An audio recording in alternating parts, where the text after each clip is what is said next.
नमस्कार विद्यार्थी मित्रांनो, सीईटी बाय ग्लोबल ऑनलाईनमध्ये सर्वांचं पुन्हा एकदा मनपूर्वक स्वागत आहे. MBA CET 2026 साठी आपण प्रिपरेशन स्टार्ट केलेलं आहे. त्यासाठी आज आपण बघणार आहोत ब्लड रिलेशनवरती काही MCQs. ब्लड रिलेशनचे क्वेश्चन्स कसे सॉल्व्ह करायचे, त्यासाठी सोपी ट्रिक काय आहे आणि कमीत कमी वेळेमध्ये आपण असे प्रश्न कसे सोडवू शकतो, या सर्व गोष्टींचं सोल्युशन मी तुम्हाला आजच्या सेशनमध्ये देणार आहे. या आधीसुद्धा आपण एक ब्लड रिलेशनचे MCQचा टॉपिक घेतलेला आहे, सेशन घेतलेला आहे. तो सुद्धा तुम्ही पाहून घ्या. त्याची लिंक मी तुम्हाला डिस्क्रिप्शन बॉक्समध्ये दिलेली आहे. ठीक आहे. तुम्ही जर MBA CET 2026 मध्ये जास्तीत जास्त पर्सेंटाईल मिळवून बेस्ट कॉलेजमध्ये MBA करू इच्छिता तर तुमच्यासाठी खूप मोठी सुवर्ण संधी मी घेऊन आलेलो आहे.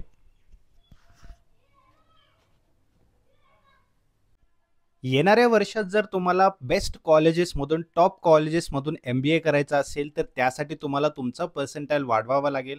तुमची स्टडी स्ट्रॅटेजी चांगली करावी लागेल. त्यासाठी आम्ही घेऊन आलेलो आहोत MBA CET 2026 कंप्लीट कोर्स, ज्यामध्ये तुमचं पूर्ण प्रिपरेशन करून घेतलं जाणार आहे. या कोर्समध्ये तुम्हाला लाईव्ह लेक्चर्स मिळणार आहेत, topic wise MCQs, full syllabus notes, full syllabus mock test आणि MCQ सिरीज सुद्धा तुम्हाला प्रोव्हाइड केली जाणार आहे, जेणेकरून हा पूर्ण एक ओव्हरऑल पॅकेज आहे तुमच्यासाठी, तुमचं प्रिपरेशनला बूस्टअप करण्यासाठी. यासाठीची नवीन बॅच सुरू होत आहे 25 ऑगस्ट पासून. तुम्हाला या नंबरवरती व्हॉट्सअप मेसेज किंवा व्हॉट्सअप कॉल करायचा आहे आणि आजच ही नवीन बॅच जी आहे ती सुरू करायची आहे, स्टार्ट करायचं आहे, प्रिपरेशनला सुरुवात करायची आहे. या व्यतिरिक्त तुम्ही ग्लोबल ऑनलाईनचं ॲप सुद्धा डाउनलोड करू शकता. बघा, प्ले स्टोअरवरती जा, ग्लोबल ऑनलाईन सर्च करा, हा लोगो तुम्हाला तिथे दिसेल, त्या लोगोचं ॲप्लिकेशन डाउनलोड करा. त्या ठिकाणी स्टोअर सेक्शनमध्ये जर तुम्ही MBA CET सिलेक्ट कराल, ते स्टेप्स पूर्ण फॉलो करून तुम्ही काय करायचं आहे, कोर्स जॉईन करून घ्यायचा आहे. अजिबात उशीर करू नका, ही तुमच्यासाठी सुवर्ण संधी आहे. सध्या जर तुम्ही लवकरात लवकर जॉईन कराल तर तुम्हाला कमीत कमी फीसमध्ये हा कोर्स मिळणार आहे. ठीक आहे. हा आहे तुमचा पहिला प्रश्न. बघा कसे ट्रिक्स मी वापरतो आहे, हे ट्रिक्स तुम्ही सुद्धा वापरू शकता. टेबलनुसार आपल्याला एकाखाली एक ट्री डायग्राम बनवायचा आहे आणि त्यानुसारच आपल्याला सोडवायचा आहे, जेणेकरून आपण राईट आन्सरपर्यंत ॲक्युरेटली पोहोचू शकू. बघा, प्रश्न अगोदर व्यवस्थित वाचा. A is a son of B. ठीक आहे. A is a son of B म्हणजे समजा बी आहे, त्याचा सन कोण आहे, A. बरोबर. म्हणजे बी कोण झाले, फादर झाले, आणि A कोण झाला, सन झाला. करेक्ट. आता बघा, फादर असेल तर वरती घ्यायचं आहे, त्याचं लग्न झालेलं असेल, मॅरिड असेल किंवा त्याची वाईफ असेल तर तिला इथे घ्यायचं आहे खाली. ठीक आहे. तिथे तुम्ही वाईफचं W करा, इथे हजबंडचं H करा. त्यांचा मुलगा असेल तर इथे करा S किंवा A किंवा काही दिलेलं असेल तर त्याला सन लिहा, डॉटर असेल तर डॉटर लिहा. राईट. हे अशा प्रकारे करायचं आहे. मग आपल्याला लगेच कळून जाईल कसं राईट आन्सरपर्यंत पोचता येतं. बघा, आता मी कसं सॉल्व्ह करतो ते लक्षात घ्या अगोदर. ठीक आहे. सो बी हा फादर आहे आणि A हा त्याचा सन आहे, आपण केलेला आहे व्यवस्थितपणे. पुढे बघा, C is a age uncle. जो A आहे ते त्याचं C अंकल आहे, म्हणजे फादरचा ब्रदर. बरोबर. मग ब्रदर म्हटलं तर एका लाईनमधले आहेत ते, है ना, एका वंशामधले आहेत ते. मग त्याला आपण काय करणार, इथे बाजूला घेणार. कोण आहे, C. हा कोण आहे, Bचा ब्रदर. करेक्ट. पुढे बघा, D is a C's wife. आता वाईफला कसं करायचं, आपण खाली ठेवायचं आहे. बरोबर. D हे कोण आहे, वाईफ, आणि C कोण आहे, हजबंड. H म्हणजे हजबंड, W म्हणजे वाईफ. करेक्ट. आणि E is their son. E हा त्यांचा मुलगा आहे. करेक्ट. पुढे F इज सिस्टर. आता एका ओळीत येणार, सिस्टर ब्रदर म्हटलं की, है ना. कोण आहे, F हे कोण आहे, Eची सिस्टर. राईट. आता हे पूर्ण फॅमिली आपल्याला एवढी मिळालेली आहे प्रश्नानुसार. पुढे बघा, Fचं रिलेशन B सोबत काय आहे, आलं लक्षात. Fचं रिलेशन B सोबत काय आहे हे आपल्याला विचारलेलं आहे. बरोबर. मग Fचे वडील कोण आहेत, C आहेत. करेक्ट. आणि Cचा भाऊ कोण आहे, B आहे. बरोबर. आपल्या वडिलांचे भाऊ म्हणजे कोण, आपले काका झाले. मग आपले रिलेशन कोणाचं विचारलंय, Fचं रिलेशन B सोबत. मग B साठी F कोण आहे, पुतणी. बरोबर ना. F B साठी कोण लागणार आहे, पुतणी असणार आहे. मग नीस हे राईट आन्सर येणार आहे. ठीक आहे. नीस हे करेक्ट आन्सर येणार आहे. नेफ्यू असतं तर नेफ्यू सुद्धा आपण करेक्ट आन्सरमध्ये कन्सिडर केलं असतं. तर नीस किंवा नेफ्यू हे करेक्ट आन्सर येणार आहे. या पद्धतीने जर तुम्ही कराल तर 100% मी गॅरंटी देतो तुम्हाला राईट आन्सर तुम्हाला मिळणार म्हणजे मिळणारच आणि तुमचे मार्क्स तुमच्यापासून कोणीही घेणार नाही. ठीक आहे. आणखीन प्रश्न बघूया म्हणजे तुम्हाला व्यवस्थित समजेल. ABCDEF राईट, हे काय आहेत? फॅमिली आहेत, बरोबर. A is a brother of C. A is a brother of C. ठीक आहे, हे झालं. त्यानंतर B is a A's wife. A ची वाईफ कोण आहे? B, वाईफ आणि husband. D is a C's son. सीचा सन कोण आहे? D, हा कोण आहे? Son. E is a D's sister. हा D, ह्याची सिस्टर कोण आहे? E, sister. F is a father of A and C. A आणि C यांचा फादर कोण आहे? F. ठीक आहे. आता हा पूर्ण डायग्राम आपल्याकडे तयार आहे. Is relation to B. काय म्हटलंय? Is relation to B, right. आता इथे एक प्रॉब्लेम आहे असा की सी हे आई आहे की वडील आहेत हे कुठेच मेन्शन केलेलं नाही आहे. आपल्याला ए सांगितले की हा ब्रदर आहे, बट सी हे ब्रदर आहे का सिस्टर आहे एची हे सांगितलेलं नाही आहे. ठीक आहे. मग इथे दोन नाते होऊ शकतात. जर हे वडील असतील है ना, तर हे पुतणी आणि काकी याचं रिलेशन होऊ शकतं. आणि हे जर आई असेल तर मामा आणि भाची असं नातं होऊ शकतं. बट जर तुम्ही इकडे बघाल ऑप्शन्समध्ये इथे नीस दिलेलं नाही आहे. नीस म्हणजे भाचीसाठी नीस वापरलं जातं, बरोबर आहे की नाही. पण इथे नेफ्यू दिलेला आहे. मग याचा अर्थ असा आहे की ई हे बीची कोण झाली? पुतणी झाली. ठीक आहे. त्यामुळे नेफ्यू हे आन्सर इथे करेक्ट येतं, ऑप्शन ए. आलं लक्षात? असं पण थोडंसं डोकं लावायचं की आता इथे थोडीशी कमी माहिती दिलेली आहे, बट आपल्याला ऑप्शन्समध्ये बघायचं. ऑप्शन्समध्ये त्या माहितीनुसार आपल्याला कन्फ्युजनवाल्या माहितीनुसार ऑप्शन दिलेला आहे का? नाही दिलेला. मग जे दुसरं ऑप्शन आहे आपला, दुसरं बाजूने जे आपण विचार केलेला आहे तेच करेक्ट आन्सर असणार आहे. ठीक आहे. ठीक आहे, लक्षात ठेवा हे सगळं ट्री डायग्राम जो आपण बनवतो आहे ते अत्यंत महत्त्वाचं आहे. ठीक आहे. एकदा मी तुम्हाला सांगतो कसं करायचं आहे, सगळ्यात महत्त्वाची गोष्ट. ठीक आहे, म्हणजे तुम्हाला व्यवस्थितपणे समजेल कोणाला कुठे ठेवायचं, मग आपल्याला नातं व्यवस्थितपणे समजेल. राईट. सगळ्यात आधी येणार आजोबा असतील, आजी असतील है ना, तर आजोबा अगोदर येणार. ठीक आहे, याला आपण ग्रँडफादर लिहूया. त्याच्या खाली येणार फादर, त्याच्या खाली येणार मदर, त्याच्या खाली येणार सन किंवा डॉटर. ठीक आहे, सन किंवा डॉटर. आता या ठिकाणी फादरचा भाऊ असेल तर इथे येणार, ब्रदर असेल तर बाजूला येणार, आईचा भाऊ असेल तरीही बाजूला येणार, ब्रदर किंवा सिस्टर दोन्हीही.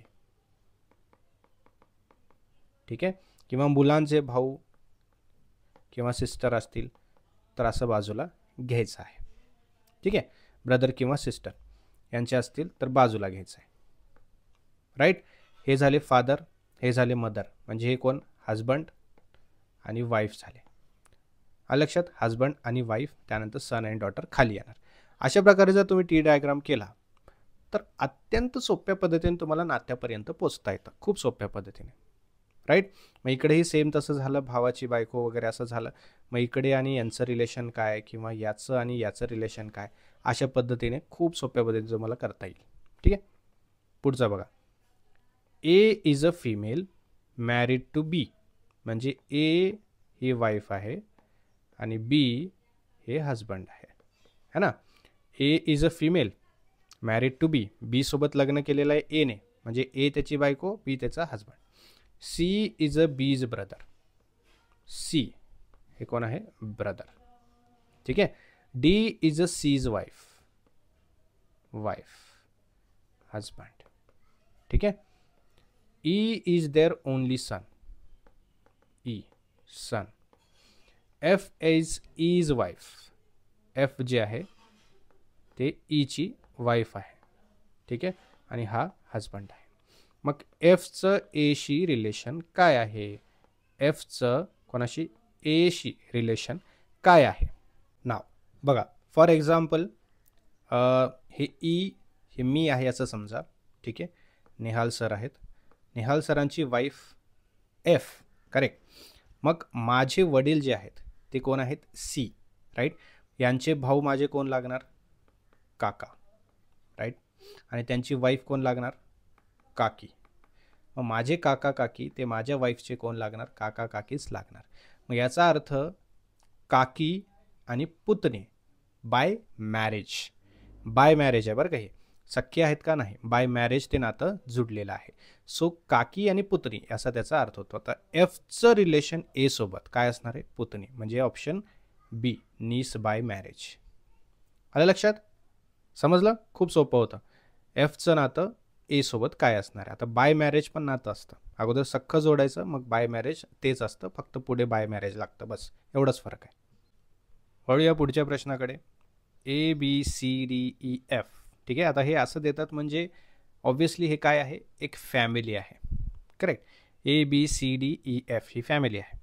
ए is a son of F, म्हणजे एफ आपण काढूया, त्याचा ए कोण आहे? सन आहे. ठीक आहे, एफ फादर आहे का मदर आहे अजून कळले नाही आहे. ए हा सन आहे हे कळलं. पुढे B is a A's sister.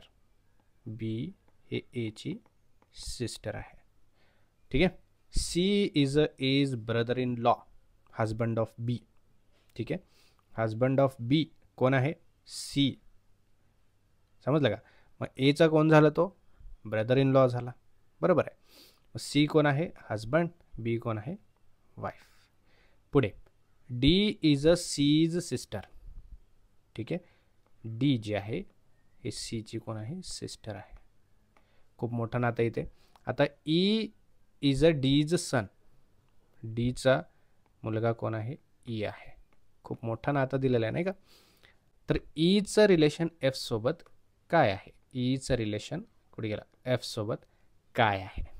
तर यामध्ये ई हा एफचा नातू लागला पाहिजे. कोण लागला पाहिजे? ग्रँडसन लागला पाहिजे. अलग लक्षात का? कारण बघा, ए हा त्याचा मुलगा आहे. ठीक आहे, आणि बी ही त्याची मुलगी आहे किंवा तिची मुलगी आहे. इथे मेन्शन केलेलं नाही आहे मेल आहे की फिमेल आहे, राईट. त्यामुळे आपण हे दोन काय आहेत? ए आणि बी, मुलं मुली त्यांचे, असं आपण कन्सिडर करूया. ठीक आहे. मग मुलीचा नवरा हा कोण लागणार आहे? हा सी एफचा कोण लागणार आहे? जावई. करेक्ट. जावयाची बहीण आणि तिचा मुलगा ई. आलं लक्षात? तिचा मुलगा ई म्हणजे जवळपास मुलगीच असं आपण समजतो, जावयाच्या बहिणीला आपण मुलगीच असं समजतो, आणि तिचा मुलगा म्हणजे आपला नातू आहे असं संबोधलं जातं. कारण बीचं रिलेशन ई सोबत जर म्हटलं तर हे बाय मॅरेज लागलेलं आहे, बरोबर ना? आणि त्यामुळे हे लांबचं नातू असल्यासारखं आपण कन्सिडर करणार आहोत. पण नातू आहे हे महत्त्वाचं या ठिकाणी. ठीक आहे, नातू हे त्याचा राईट आन्सर येणार आहे.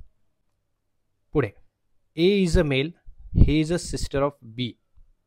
Sorry, he has a sister B. ठीक आहे, ए मेल आहे आणि बी त्याची सिस्टर आहे. ठीक आहे, right. C is their mother, या दोघांचीही आई कोण आहे? सी. ठीक आहे. D is A's uncle. ठीक आहे, एचे अंकल कोण आहेत? डी, म्हणजे फादरचे ब्रदर. अलग लक्षात, म्हणजे फादरचे ब्रदर. आता इथे हजबंड असणार आणि त्यांचा भाऊ कोण? D, right. त्यांचा भाऊ कोण? डी, म्हणजे सीच्या नवऱ्याचा भाऊ D. E is a D's daughter, तर ई ही त्यांची मुलगी आहे. आलं लक्षात? F is a E's husband. ठीक आहे, ईचा हजबंड कोण आहे? एफ आहे. हजबंड आणि ही वाईफ. ठीक आहे, याला मी खाली घेतो म्हणजे तुम्हाला व्यवस्थित समजेल. ठीक आहे, आलं लक्षात? एफ कोण आहे? हजबंड. ई वाईफ आहे आणि यांचा वडील कोण आहे? डी आहे. डीचा भाऊ मेन्शन केलेलं नाही आहे. त्याची वाईफ कोण आहे? सी आहे. ठीक आहे, आणि त्यांची दोन मुलं आहेत ए आणि बी. मग एफचं रिलेशन ए सोबत काय असणार आहे? कोणाचं? एफचं रिलेशन ए सोबत. पहिली गोष्ट तर ए साठी डी हे कोण आहेत? तर काका आहेत, राईट. काकांची मुलगी म्हणजे चुलत बहीण, राईट. चुलत बहीण कोण आहे? ई. एची ई कोण आहे? चुलत बहीण. राईट. आता एफ कोण आहे? चुलत बहिणीचा नवरा. राईट. मग बहिणीचा नवरा कोण होतो? आपले भाऊजी होतात. भाऊजी म्हणजे ब्रदर इन लॉ. बहीण कोण आहे? चुलत बहीण आहे, कझिन आहे. मग याचा अर्थ काय? Cousin brother in law. आलं लक्षात? Cousin brother in law. अशा प्रकारे याचं उत्तर येतं. समजलं? सो हे ट्रिक्स जे आपण यूज करतोय, हे ट्रिक्स जे आपण वापरलेले आहेत, अत्यंत महत्त्वाचे ट्रिक्स आहेत. याचप्रमाणे जर तुम्ही ट्री डायग्राम करून जर फॅमिली बॅकग्राऊंड व्यवस्थितपणे जर चेकआउट केलं किंवा सॉल्व केलं, तर तुम्हाला अत्यंत सोप्या पद्धतीमध्ये आणि कमीत कमी वेळेमध्ये राईट आन्सरपर्यंत पोहोचता येणार आहे. ठीक आहे? So this is all about today's session everyone. काही अडचण असेल तर कमेंट बॉक्समध्ये सांगा. मी लगेचच नेक्स्ट सेशनमध्ये तुम्हाला त्याचं सोल्युशन मिळवून देईन. ठीक आहे?